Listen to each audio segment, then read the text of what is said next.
Well, that was certainly a card. UFC 329 has come and gone, and with it, an undercard and co-main event that delivered on everything they promised, and even some stuff that was only just implied. 11 finishes, 7 KO, 3 submission, and 1 we will get to later. Not to mention a few fighters came out and answered some important questions. With that being said, let's look at the big ones moving forward, because as much as I would like to do every fighter on the card, a few just need more fights overall, and they don't need super in-depth analysis right now. Stevenson's one of those, a few of the other undercard fighters are like that, they just need more fights, and their next steps don't need super in-depth analysis. That being said, for the first fight of the night, we have the first fight of the night. Alessandro Costa notches a second-round submission win onto his resume. That does make it 3 in a row and positions him in a fairly interesting spot. In my mind, you can either throw him another up-and-comer on a hot streak, or possibly the better option, have him fight the bottom of the rankings.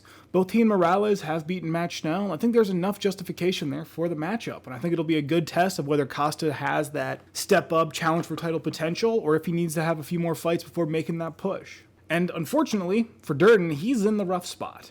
He's 1 win in his last 5 fights, plus a generally losing record since 2025. In this regard, I don't have a name. I think he either gets cut or ends up fighting a newcomer, either debuting or trying to get a streak going. He's kind of in that prove-it point where if he keeps losing, he's going to be on the outside looking in of the UFC.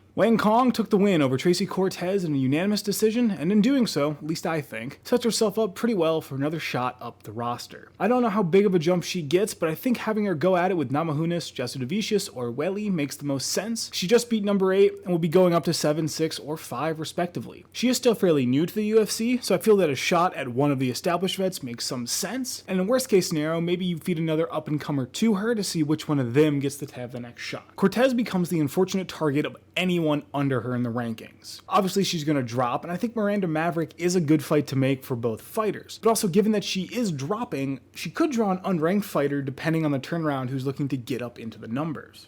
At the end of the prelims, we have our next fight. Whittaker wins on the move up to 205 with a 3rd round KO, proving some juice is still in the tank. It was a close fight numerically, but in trying to be positive, it could just be how Whittaker has to fight up a weight class, keeping it close and not dominating the same way he did at 185. That being said, given his pedigree at 185 and wealth of experience, I think any opponent ranked 10 or lower, hell even Mirzakhanov, seems like a really good option. Here an argument for Ozdemir or Reyes, but that's about where I hit the break. I think Whittaker's got a really good chance, he's very skilled and experienced, but Whittaker is towards the tail end of a career, and I think feeding him to some of the younger guys at the top of that division is asking for some problems to happen. UFC could match him up with someone in the top 5, but I feel like he's at a major disadvantage going there, and I think the better bet is someone ranked 10 or lower, or giving him a big challenge in Ozdemir or Reyes, who are much more natural 205ers.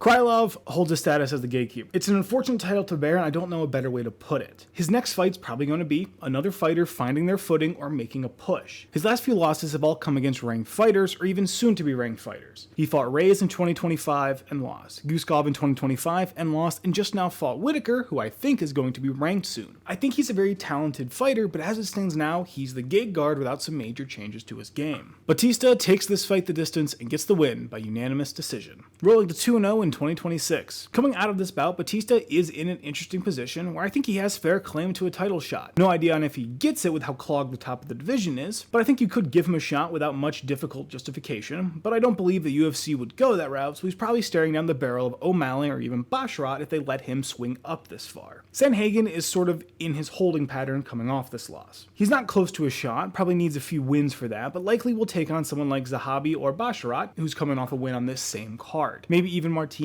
He's out of the title mix until he tacks on a few more wins, but he's still heavily entrenched in the fight for division ranking. I don't think he's completely out of it, but he does have to win at least 2 more for me to start thinking of him as the next guy up for the title. Paddy the Baddie takes a victory with a predicted guillotine choke off a Benoit bull rush, and with a dominant performance like that is already in the title mix again. With that being said, the problem here is the champion, that being Justin Gaethje, who fairly soundly beat him earlier this year. As a result, I feel like Pimlet's looking down the barrel of someone like Arman or Oliveira, especially with Gaethje saying he would be taking some time, though that could be blowing smoke and could change in a second. I think Pimlet's in a really good position overall. I think he's kind of established more of a legacy, very dangerous fighter, and it's easier to wave off your loss to Gaethje as, oh, I lost to a legend in one bad fight, and it kind of still positions him as a major face that's really easy to push and really easy to get behind without many questions. I could see him winning another fight with Gaethje. I still think he could have won that fight. Saint Denis takes the loss here and proves there's some space for improvement, and his is likely extending his wait time for a title shot. He'll make a great late replacement fighter, but as it stands right now, I don't see him getting the booking for a title. He still has some hype, so he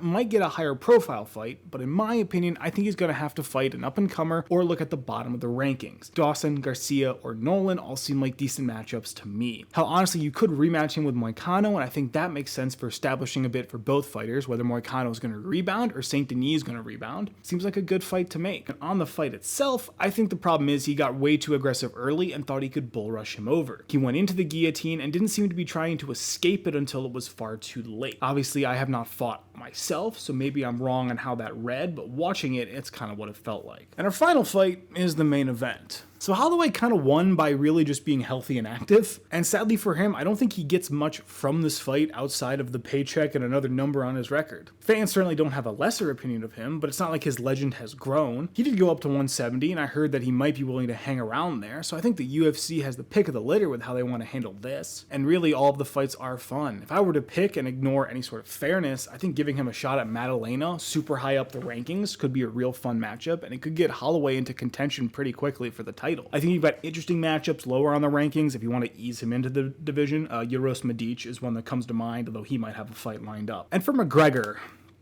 I honestly have no idea. He's having surgery and most athletes are able to recover, but he's 37 and combat sports are arguably one of the shorter careers when it comes to athletes. If it were just me, I'd say this is it. Exit the octagon on that down note, but you didn't quit, your body did, you were ready to go, your body just couldn't keep up with you. But I feel as though he's going to try and come back. But I have no idea who's going to be available at that point though, or if the UFC will push a fight the same way. I don't have any names because I don't know how long he'll stay at 170. If McGregor comes back, is 170 going to have moved past him? Are we going to be still the same hype, or is this going to be the down note of the card? They're not going to hype it up as much. It's a difficult position for him to be in the business sense, and as a person, I think he's got to heal and figure out what went wrong, because that was an odd landing in the octagon. I don't think he was injured before it, but maybe he tweaked it earlier. I just don't know. He says he wants to come back. I think in his mind he thinks he will, but I think reality might be a little cruel. So that was UFC 329. We're obviously looking at the aftermath of it, and I think really it sets up a lot of interesting future potential. We'll have to see what the UFC decides to do, how these fighters do, injuries and stuff can still happen, and we're probably still going to get a bit of a body count coming out of this card for guys who got beat up and didn't realize it yet. I think the biggest questions going forward, we took a look at him here. I didn't touch on Farid Basharat a lot, but I think Basharat's got a pretty simple path. Maybe he fights Bautista going forward. Maybe he fights Sandhagen. He's kind of in that weird middle ground of where he's going to fight up in the rankings, but he's not really in the title mix yet. But that being said, let me know your opinions. Let me know your thoughts. Like, comment, subscribe, do whatever you want, and have a good fight.